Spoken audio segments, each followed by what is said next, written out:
Família, campo de batalha espiritual, campo de guerra espiritual, mais do que guerra de palavras, mais do que guerra de poder humano, mais do que guerra de personalidades, mais do que a guerra de preferências. A família, o lar, é um centro de batalha espiritual. Vamos falar um pouquinho sobre este mundo espiritual.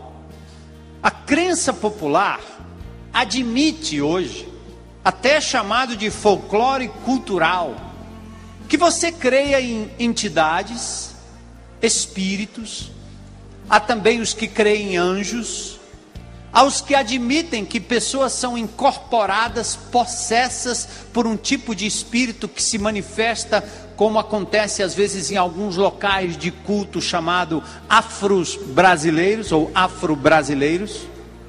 Mediunidade, há pessoas que acreditam que há pessoas que têm sensibilidade espiritual e que precisam e devem desenvolver a sua mediunidade para intervir no mundo espiritual, recebendo mensagens de outros espíritos.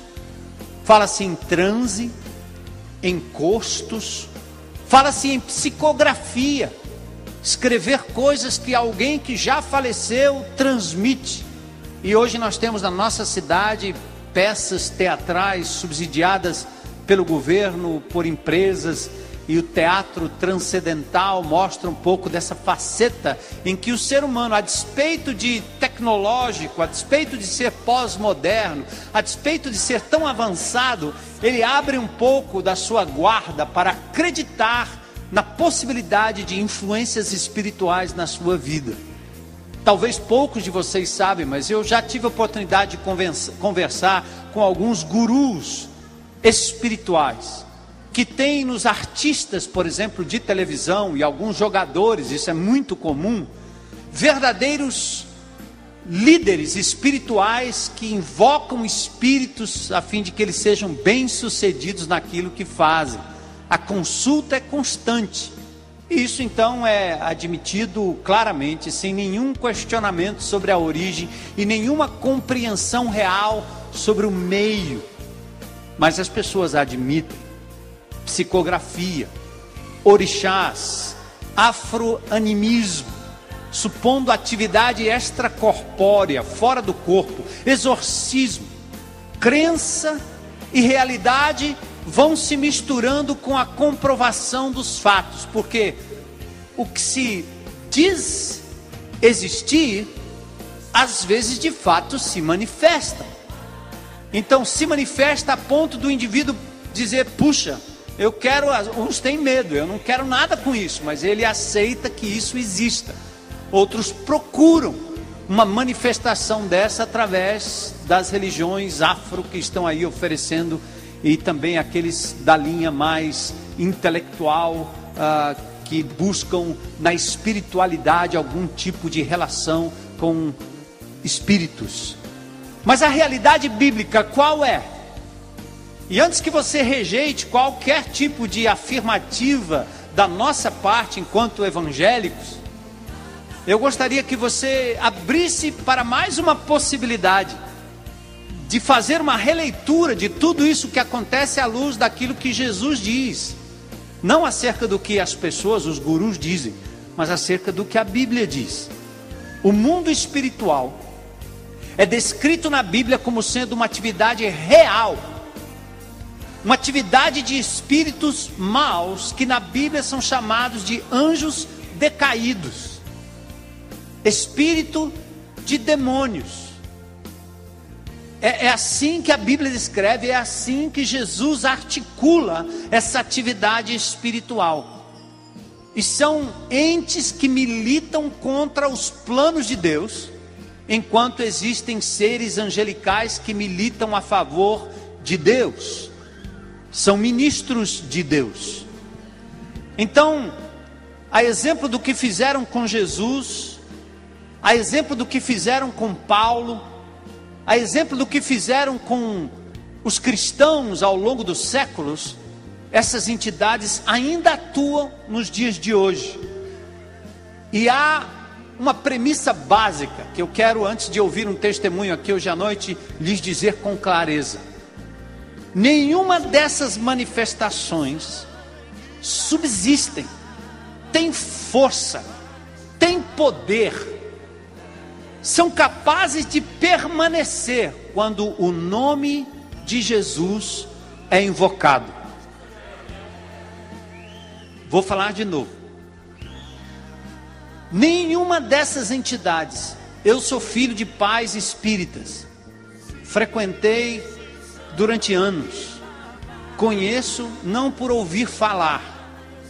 Na época em que meu pai me permitiu, achando que eu era jogador de futebol, passar por alguns times amadores lá em São Paulo, eu fui levado pelo empresário, que era um frequentador de terreiro, a participar de trabalhos a fim de que eu pudesse de repente engrenar e ser um jogador de futebol.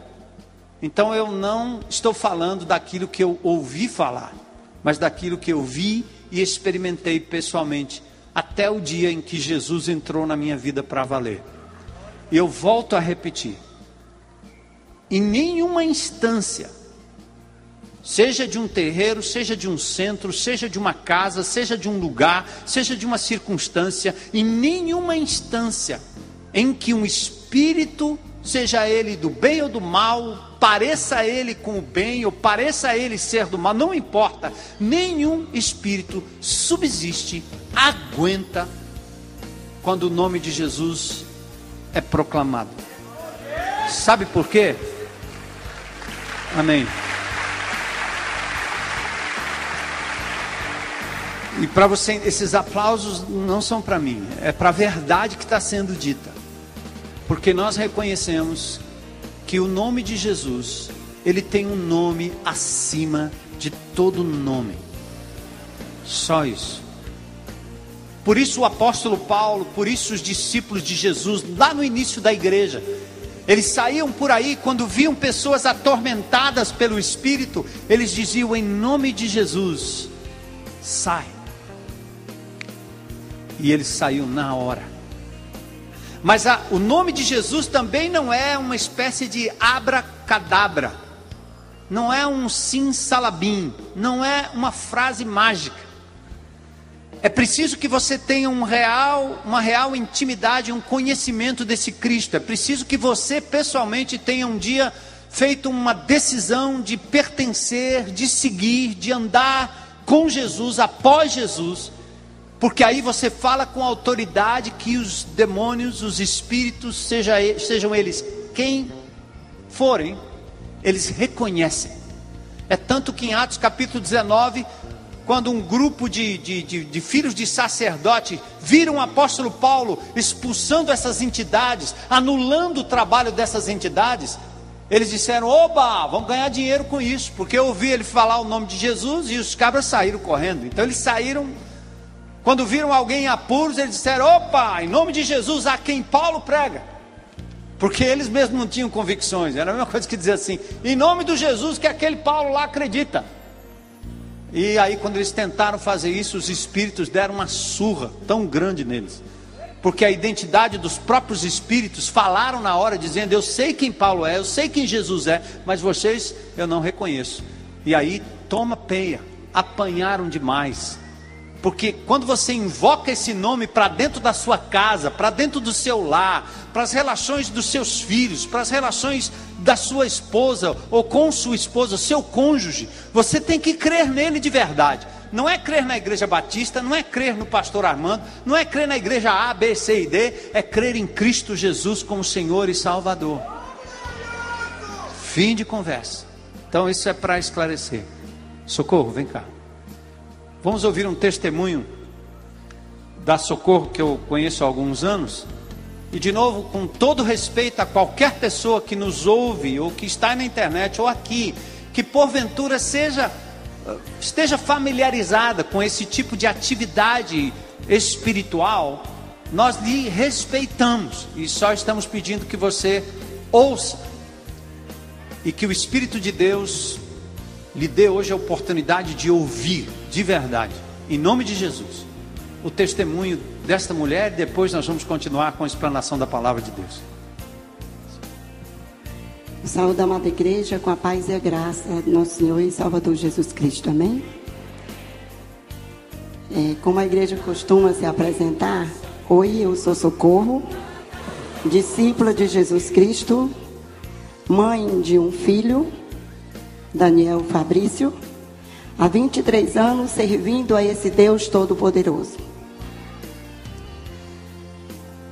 Sou profissional na área de saúde e hoje eu vou compartilhar um pouquinho de algo que aconteceu comigo na vida espiritual. Um pouco da minha vida antes e depois do meu encontro com Jesus.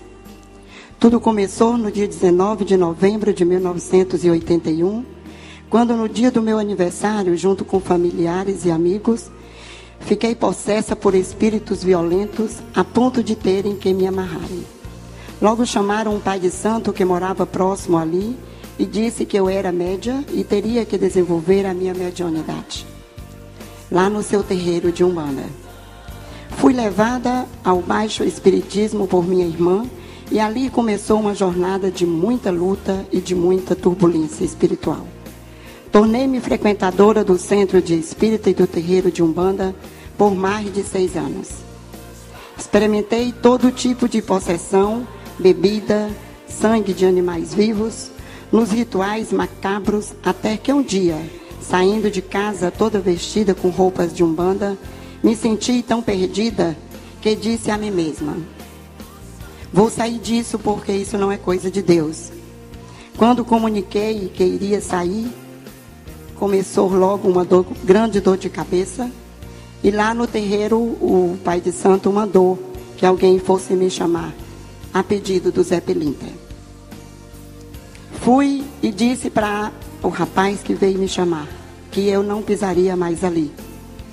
E naquele momento eu comecei a sentir uma grande dor de cabeça. No dia seguinte fui trabalhar e fui atropelada por um carro. Acordei no Instituto Dr. José Frota. Com muito medo dos espíritas, acabei colocando um centro de Umbanda na minha casa, juntamente com uma amiga Valderina, hoje serva de Deus também. Trabalhava na minha casa nas quintas e na sexta e fui consagrada às orixás, declarada filha de Yansan e Oxóssi, entidades malignas. Em 1989, meu pai, enfermo, convertido a Jesus, me chamou e disse: minha filha, vai participar da oração e sai da Umbanda, pois isso não é coisa de Deus. Então eu respondi para ele: pai, se Deus lhe curar, eu aceito a Jesus como meu Senhor e Salvador. Então ele falou para mim: não faça isso, vá participar da oração. Resolvi orar com os crentes e senti algo muito estranho. Foi quando eu falei que queria conhecer a Deus. E naquele momento uma senhora orando disse: Senhor, vai ao encontro de alguém que está abalada pelo demônio e liberta em nome de Jesus. E naquele momento eu não lembro de mais nada. Quando acordei, já estava do meu lado toda a minha família e comecei a chorar e pedi para me levar a uma igreja evangélica. Foi quando minha irmã Carmita levou-me a IBC, que se reunia numa palhoça no Colégio Querigma, e fui apresentada ao pastor Armando Bispo e à irmã Iracema. Fiquei encantada com aquele lugar e perguntei para ela: realmente isso aqui é uma igreja? Logo conversando com ela, ela me apresentou ao pastor Armando e conversei com ele. E falei da minha decisão com Jesus. E ele me levou até o púlpito e pediu para que a igreja ficasse de pé, impondo as mãos para orar sobre mim. Naquele momento o pastor Armando falou que a partir dali eu ia ter uma grande batalha espiritual. Realmente, tudo realmente aconteceu. Por muito tempo assistindo os cultos, ouvindo a palavra, eu ouvia vozes, gargalhadas diabólicas e música da Umbanda. Perseguições e opressões. Coisas estranhas aconteciam na minha casa. Um dia, costurando, que eu tinha uma confecção com 2 moças, começou a minha máquina a dar problema e a cadeira a tremer comigo. Fiquei com medo e comecei a clamar por Deus: me ajuda e me tira daqui agora. E Deus, ouvindo o meu clamor, me levantei e chamei as duas moças para orar. Naquele momento em que nós começamos a orar, Deus fala profundamente ao meu coração. Tira tudo, todas as imagens que ainda se encontram dentro daquele terreiro e joga fora. Resolvi ir até lá o quarto com minhas duas moças e chegando lá, para minha surpresa, já estavam todas quebradas. E eu falei, Deus passou aqui. E naquele momento nós colocamos tudo dentro de um saco e jogamos no lixo e gritei bem alto para o diabo ouvir. Toma tudo que te pertence, pois a minha vida agora é do Senhor.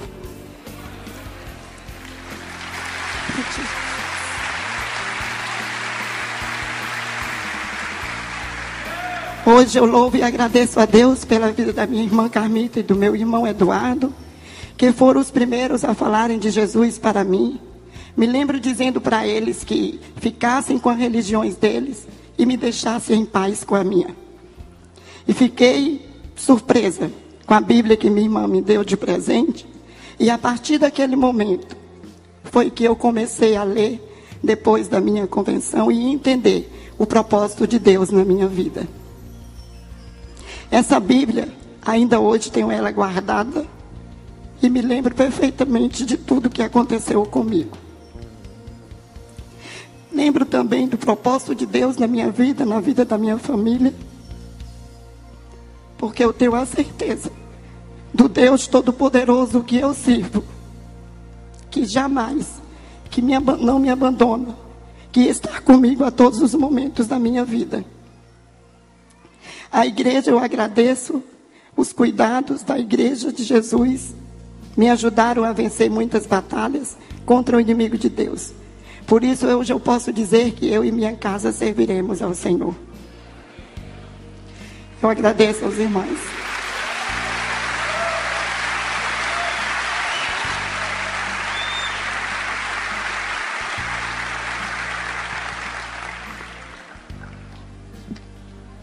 Só Jesus é Deus. Guerra espiritual. Isso é uma história de quem foi liberto de entidades que oferecem muita coisa. Lucro imediato, amor imediato, dinheiro imediato, sucesso imediato. Mas o discurso não é diferente daquele que ofereceu para Jesus lá no Novo Testamento os reinos do mundo. Quando confrontado pelo próprio inimigo de Deus, Jesus teve que ouvir essa oferta que nós recebemos hoje. Tudo isso te darei, se prostrado me adorares. Mas tudo que Ele dá tem um preço muito alto e as pessoas pagam isso. O que Jesus dá, o preço é alto, mas Ele pagou na cruz do Calvário. E não coloca sobre nós nenhum jugo, senão a nossa libertação total, para viver completamente independente das entidades rasteiras e para depender apenas do Senhor Jesus e da presença do seu Espírito, que traz vida, saúde, harmonia, paz para dentro de casa, para dentro da família. Tudo começou no Éden. Essa guerra, essa intrusão do inimigo começou no Éden. Nós vamos falar desse assunto neste domingo e no próximo domingo. Eu vou até onde o relógio permitir. E no outro domingo nós vamos continuar esmiuçando esse assunto e aplicando nas relações entre pais e filhos, marido e mulher, e em todas as relações do ser humano. Adão recebeu um mandamento, já vimos isso. Ele foi incumbido de guardar o Éden, Gênesis 2:15. E por preeminência, ele recebeu a incumbência de nomear os animais, compreendendo que naquela cultura quem desse o nome tinha o direito sobre, a preeminência. Por isso ele fez isso inclusive com Eva, que lhe foi dada como sua metade, sua companheira, para que ele também a guardasse, cuidasse dela. E ele dá o nome a Eva. Eva ouve o inimigo porque Adão foi omisso, não foi companheiro, descuidou-se da sua amada e não a protegeu, porque a incumbência foi dada a ele, de cuidar do jardim, de zelar pelo bem-estar das criaturas de Deus, inclusive da sua companheira. Então Eva, por um momento, ouviu o inimigo. Parece-me que pelo texto bíblico, a serpente foi o animal usado para uma incorporação espiritual de um anjo caído chamado Satanás, diabo, um querubim, conforme a Bíblia descreve.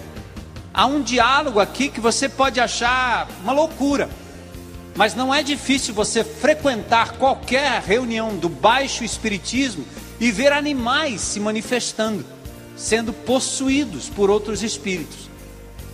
No Novo Testamento, Jesus liberta alguém lá de Gádara, e o pedido daqueles demônios é que eles sejam incorporados agora numa manada de porcos, e isso aconteceu, está no Evangelho de Jesus. É complicado você dizer que é cristão e crê em Jesus e não acreditar nas coisas que ele viveu, que ele falou, que ele fez. Por isso nós temos que persistir nessa coerência. Ser cristão é conhecer Jesus, é saber como ele viveu, é seguir o seu exemplo, é entender suas lições. Jesus falou sobre o inimigo, sobre o diabo e Satanás mais do que ninguém na Bíblia. Mais do que, aliás, do que qualquer outra pessoa na Bíblia. Então não podemos dizer que somos cristãos, seguidores de Cristo, se não temos a noção que Jesus tinha dessa batalha espiritual. Eva ouviu o inimigo incorporado numa serpente, influenciada, confusa, ela torce o mandamento, aumenta a severidade divina, quando Deus disse: não coma desse fruto apenas. É como se Deus tivesse dito: peguem todos os grãos de areia de todas as praias do Brasil, mas tem uma areia, só um grão, pintado de vermelho, nesse aí você não toque, o dia que você tocar, você morre. É a mesma coisa que dizer para uma criança pequena quando você sai de casa: não mexa no meu som, não mexa no meu computador, não mexa no meu iPod, não mexa no meu telefone. Aí você vira as costas, ela tem todos os brinquedos do planeta, mas ela vai em cima daquilo que você disse não. Parece uma tendência natural, né? Dá para escrever a mesma história com os nossos filhos dentro de casa, quando você diz não, e ele vai e pega exatamente aquilo que você disse para não pegar. O dedinho vai para cima, olha para você e vai, aperta o botão errado. Não põe o dedo na tomada, dá choque. Onde é que ele vai botar o dedo? Na tomada. Parece uma tendência do ser humano. Eva fez a mesma coisa, acabou torcendo a verdade divina, aumentando a severidade de Deus, duvidando da bondade de Deus, e querendo, assim como o inimigo, ser igual a Deus, acabou cedendo. E aí nós temos a ponderação do absurdo de querer ser igual a Deus, ignorando o mandamento, come do fruto, divide com o seu marido omisso, que deveria guardá-la, cuidar dela. Ambos se escondem de Deus e se escondem um do outro. Há uma espécie de cortina agora entre eles, não mais aquela intimidade. Um ao outro estavam nus e não se envergonhavam. Aí vem a vergonha, vem o medo de Deus, a tentativa de se esconder do Altíssimo. Por isso o homem procura a madrugada, procura o escuro, procura a internet quando ninguém está, procura um motel onde o indivíduo tem que entrar e ninguém sabe a hora que ele entrou, a hora que ele saiu. Ele pensa que Deus não está lá. Ele pensa que ele pode fugir de Deus, porque a religião ensinou para nós brasileiros que Deus está circunscrito a uma catedral, ou que ele está numa imagem que precisa ser carregado de vez em quando. Cuidado, cuidado. Eu me lembro de uma reunião que eu frequentei uma vez, há anos atrás, começando um estudo bíblico entre religiosos romanos, e o irmão, o amigo não queria que eu começasse a reunião, que era para explanar simplesmente a Bíblia, enquanto Cristo não chegasse. E eu fiquei sem entender. Ele disse: pastor, o senhor não começa não, porque aqui nós temos costume de começar a reunião quando Cristo chega. E eu fiquei intrigado. O que será que ele está tentando dizer? Ele disse: meu amigo, Jesus está aqui. Ele disse que onde tiverem 2 ou 3 reunidos no meio dele, ele está aqui. Ele é tão onipresente, onisciente, onipotente. Ele está vendo tudo, como um ser humano vê o caminho das formigas. Mas enquanto não chegou uma estatueta de Cristo que ele botou em cima da mesa, eu não pude começar a reunião. Quando eu olhei para aquilo, eu disse: puxa, ele está dizendo que isso é o Cristo. Se esse Cristo tivesse algum poder, a nossa Assembleia Legislativa não seria o que é, porque lá tem uma estátua de Cristo maior do que qualquer deputado.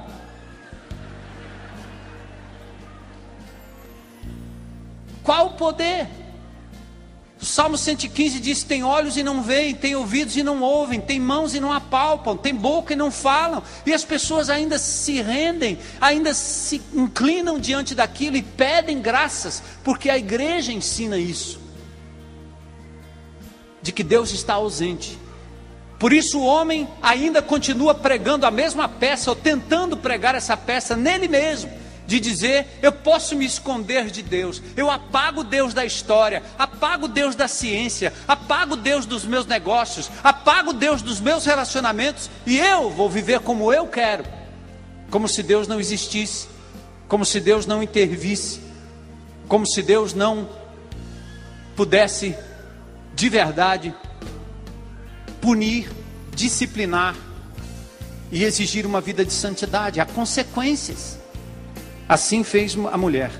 Ambos se esconderam de Deus e um do outro. Vergonha, medo, alienação, separação, morte, dores multiplicadas no parto e a consequente guerra dos sexos em Gênesis 3,16.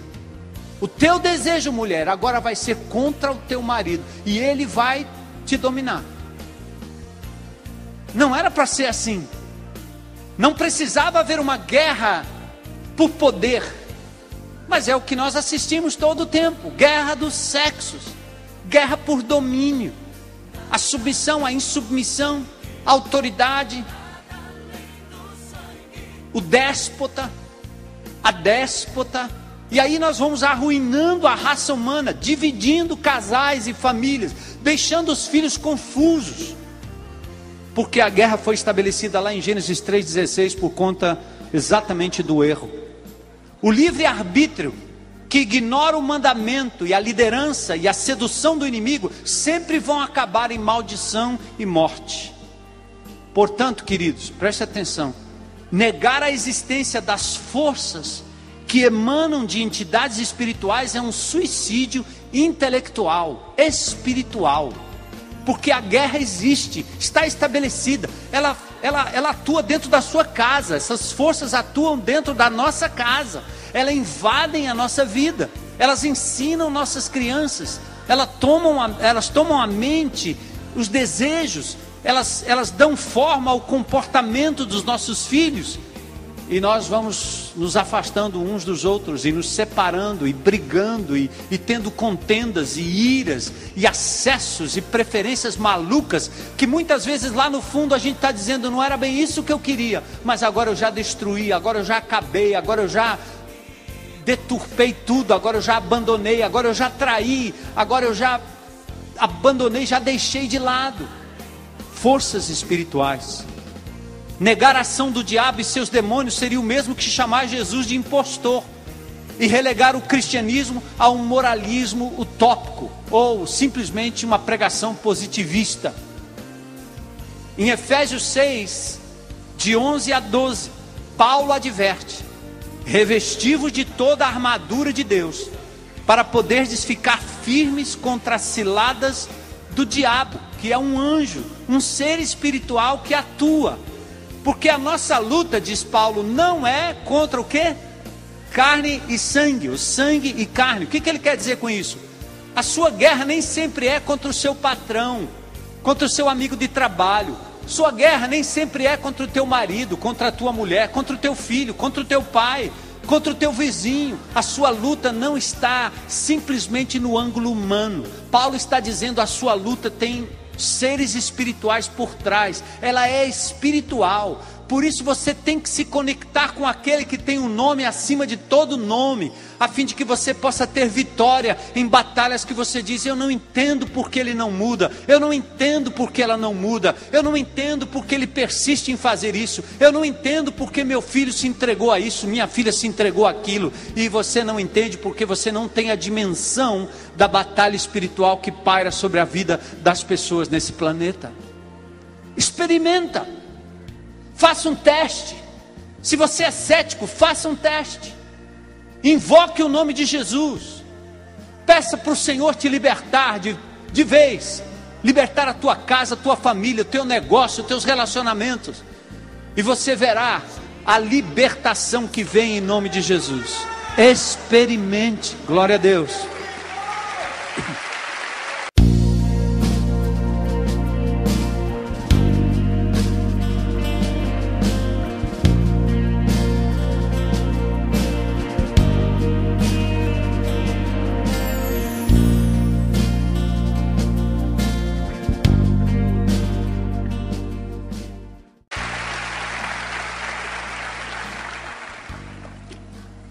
Queridos, porque segundo a Bíblia, agora presta atenção,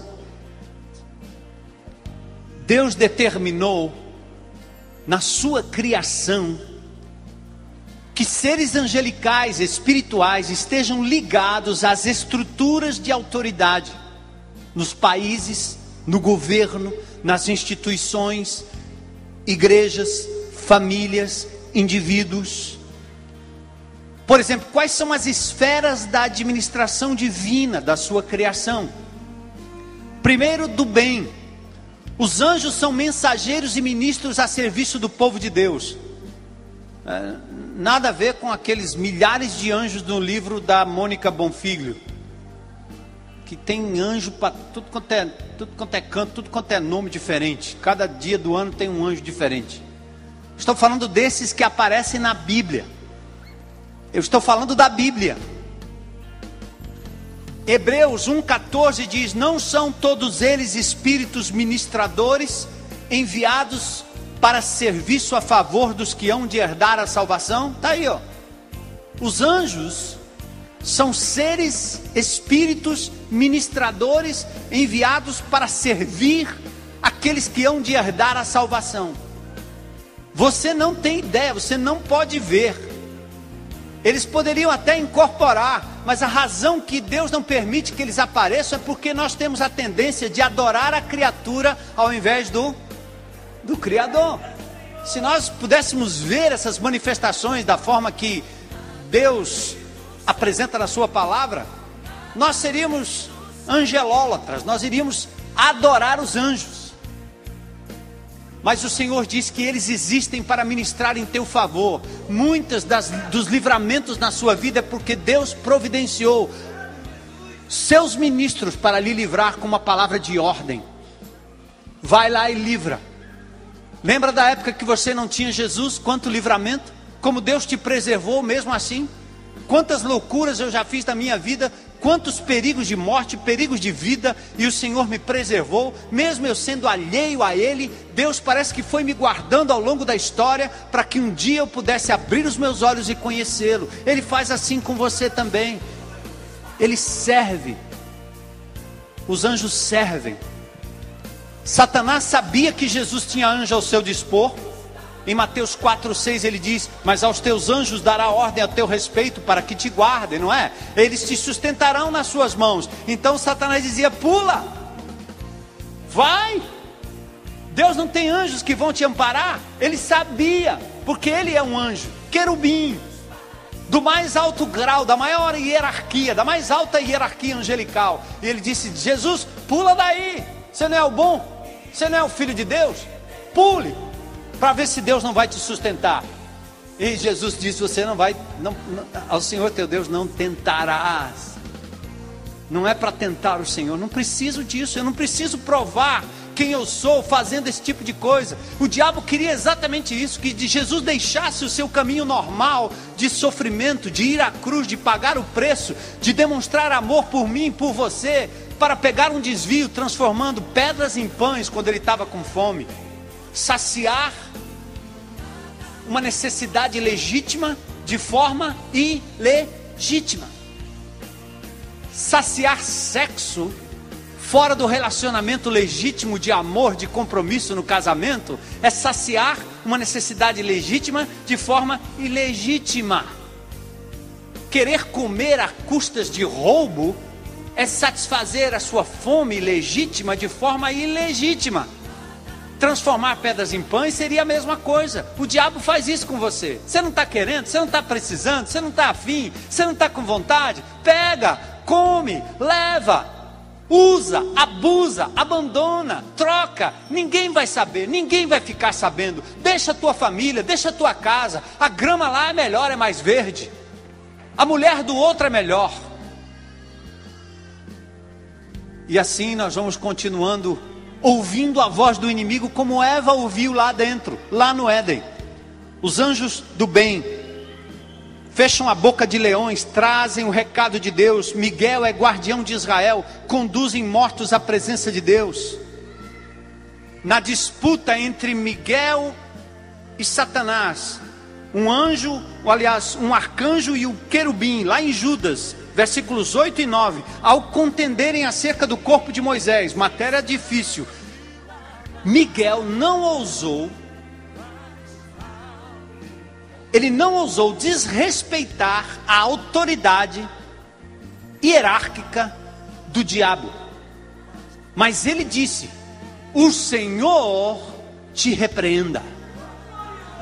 O fato dele ser do mal não significa que você pode se rebelar contra ou tratá-lo com desdém. Em Romanos capítulo 13, Deus diz que as autoridades foram constituídas por Deus sobre a sua vida, como são sobre a minha vida.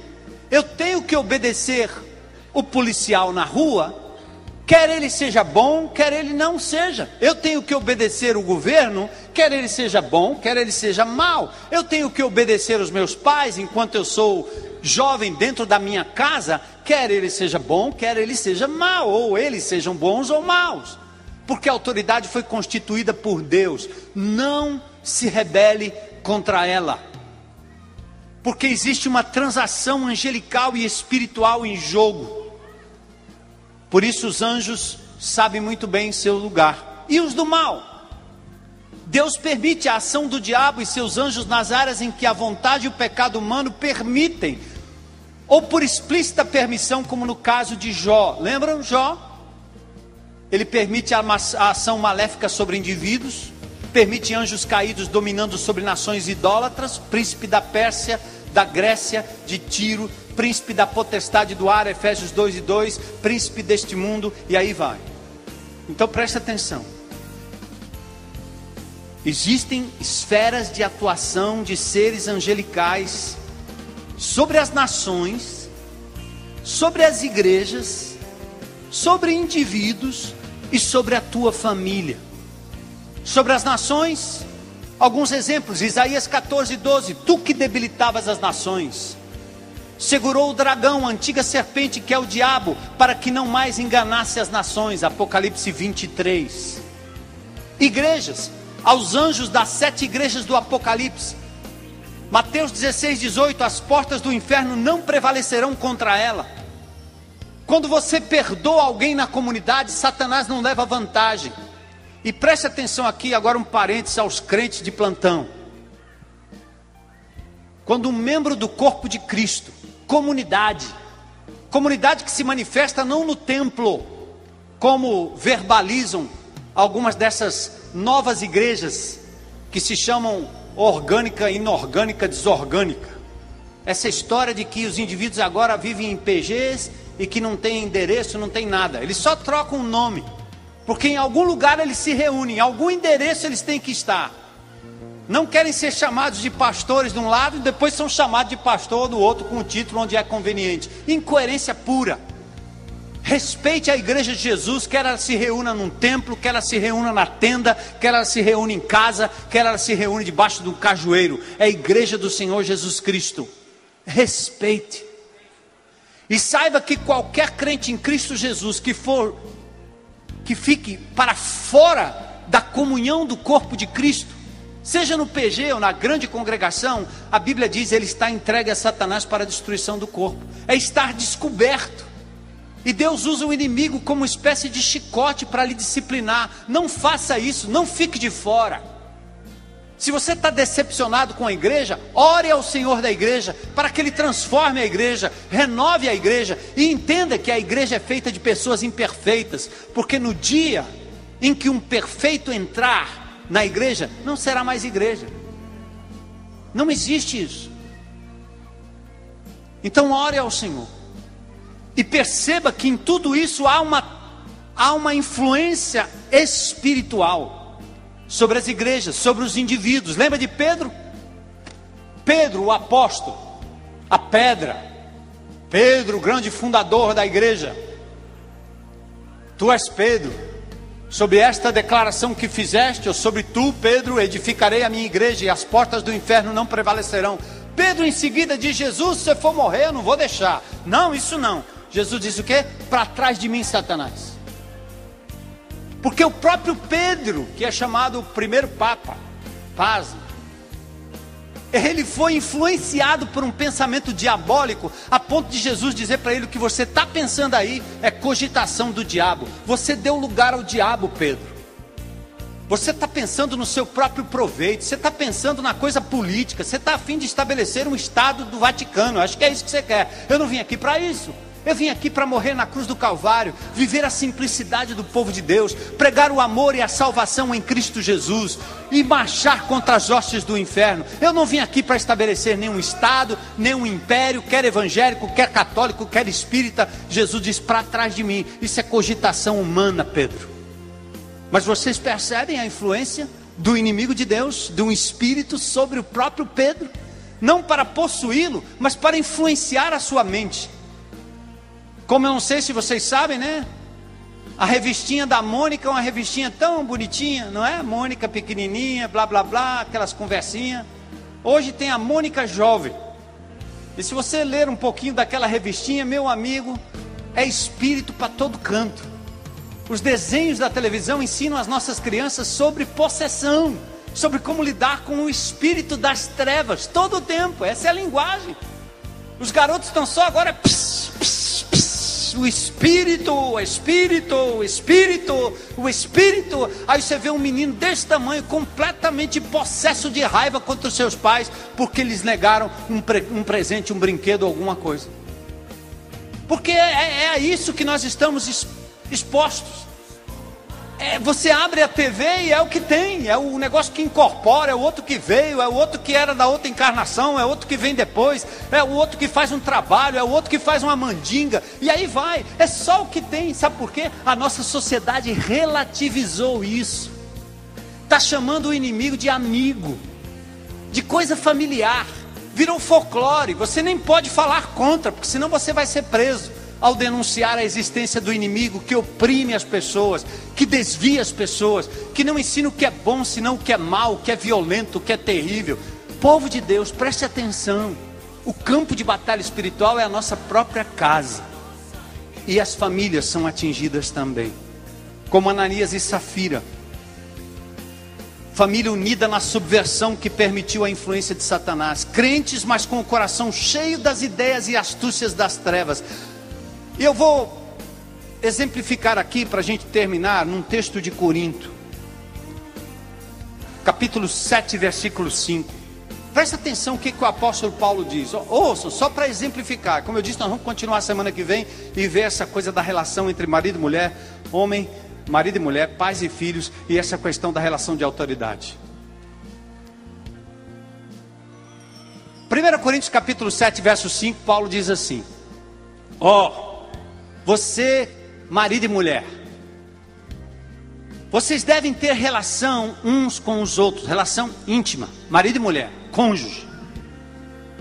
Você não deve ficar longe da relação de intimidade com a sua mulher ou com o seu marido por muito tempo, a não ser que seja para oração e que haja consentimento mútuo. O texto está lá? Não vos priveis um ao outro, salvo talvez por mútuo o quê? consentimento por algum tempo para vos dedicares a quê? A oração e novamente vos ajuntares. Por quê? Para que Satanás não vos tente por causa da incontinência. Sabe o que é isso? Se Deus separou vocês para viverem o amor, da intimidade, do compromisso, para fazer da atividade sexual dentro de casa o santo dos santos, o lugar da presença de Deus, onde os seus filhos vão saber, papai e mamãe têm uma relação bonita, eles se beijam na boca, eles se abraçam, eles se amam. Onde é que o inimigo de Deus entra? Por que tanta infidelidade? Por que os homens não são capazes de cultivar um amor genuíno por uma mulher que, embora seja desgastada pelo tempo, embora tenha seus defeitos, assim como os homens também os têm, não é capaz de amar com o amor de Jesus? Porque aquele momento não é consagrado, não é sagrado. Porque nós trazemos lá de fora a pornografia, a loucura. Nós trazemos lá de fora aqueles filmes pornôs, fazendo um tipo de sexo doente, bestial, onde vale tudo, vale com animal, vale com criança, vale com tudo, vale com objeto, vale com tudo. Então o indivíduo cultiva aquilo que o inimigo vai colocando dentro do coração, e ele vai se afastando daquilo que é natural, porque ele não sente mais o gosto pelo natural. Ele bebe tanta coisa estragada que a água não faz mais sentido. Está com sede? Toma coca. Está com sede? Toma guaraná. Porque a água não presta. A água é muito paia.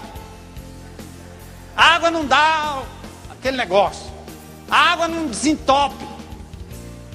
Aí o cara vai deixando aquilo que é de mais precioso e continua bebendo o que não presta, se arrebentando. É assim nas nossas relações. O que é que Deus está dizendo? Presta atenção. Na sua casa há seres espirituais atuando para afastar você da sua mulher. Na sua casa há seres espirituais tentando afastar os seus filhos de você, e você dos seus filhos. Na sua casa há seres espirituais tentando afastar você dos seus pais, transformar a sua relação numa rebelião. A gente vai ver isso na semana que vem. E quando você se abstiver por algum motivo, ou ter que se abster por algum motivo, chama a tua mulher e diz: querida, eu estou assim, estou vivendo isso, vamos orar, porque eu não estou legal, não estou bem. E nós conversamos abertamente sobre isso, nos momentos difíceis, em que eu passo por momentos de dificuldade, de muita tensão, de muita oração, de busca a Deus, você não tem ânimo para nada quase. Mas quando a gente conversa um com o outro e se submete à oração, estabelece um tempo e um momento, e explica a razão, o Senhor vem, aquieta o nosso coração, fecha os nossos olhos, nos mantém longe da tentação, nos dá força e poder para dizer não para aquilo que vem lá de fora, e depois nós retornamos ao cultivo daquilo que Deus abençoa em nome de Jesus. Eu queria hoje à noite deixar um desafio com você. Olha para as suas relações em casa, olha como está a sua família, olha como está o seu coração. Eu não nomeei aqui nenhum tipo de pecado específico da sua vida, eu não lhe conheço. Eu não sei da sua intimidade. Eu mal me conheço. Mas eu sei de uma coisa: você sabe o que tem lhe afastado do seu cônjuge, ou dos seus filhos, se você anda só. O que tem lhe afastado do seu pai, da sua mãe, dos seus irmãos, até da comunidade, meu irmão. Você sabe. E cogite hoje à noite a possibilidade de ter uma entidade espiritual entrando na sua vida, porque você está dando brecha para criar desunião, para criar infidelidade, para criar desgosto daquilo que é tão natural, tão maravilhoso. A semana passada falamos aqui da televisão, alguns irmãos censuraram, outros irmãos agradeceram a Deus, outros fizeram um propósito, outros quiçá jejuaram, abrindo mão para oferecer um tempo de qualidade com a sua família, para ler, para conversar, para papear, para descer, para sentar, para estarem juntos, para jogar, para saírem, para reunir os amigos, fazerem algo de útil em nome de Jesus. Preste atenção. Aqueles ídolos da casa da irmã Socorro estavam atormentando ela, mesmo depois dela ter entregado a vida a Jesus. Sabe por quê? Ela tinha que se desfazer daquilo. Você precisa ir para casa e se desfazer daquelas coisas que estão lhe atraindo para fora do seu lar, para fora do seu relacionamento. Perceba lá na sua empresa, perceba lá no seu trabalho, perceba lá na sua escola, nos seus relacionamentos. Perceba, a sua luta não é contra carne e sangue, não é o ser humano. Existem seres espirituais por trás. Comece agora com a arma da oração, invocar o nome de Jesus sobre os seus relacionamentos. Vá para casa orar sobre a sua casa, sobre a sua vida, sobre a sua cozinha, seu quarto. Deus está levando essa igreja para um tempo precioso de oração. E não representa orar num lugar único, é orar em todo tempo, em todo lugar, nos grupos pequenos, individualmente, nas tendinhas. Queremos levantar um clamor ao Senhor, em nome de Jesus.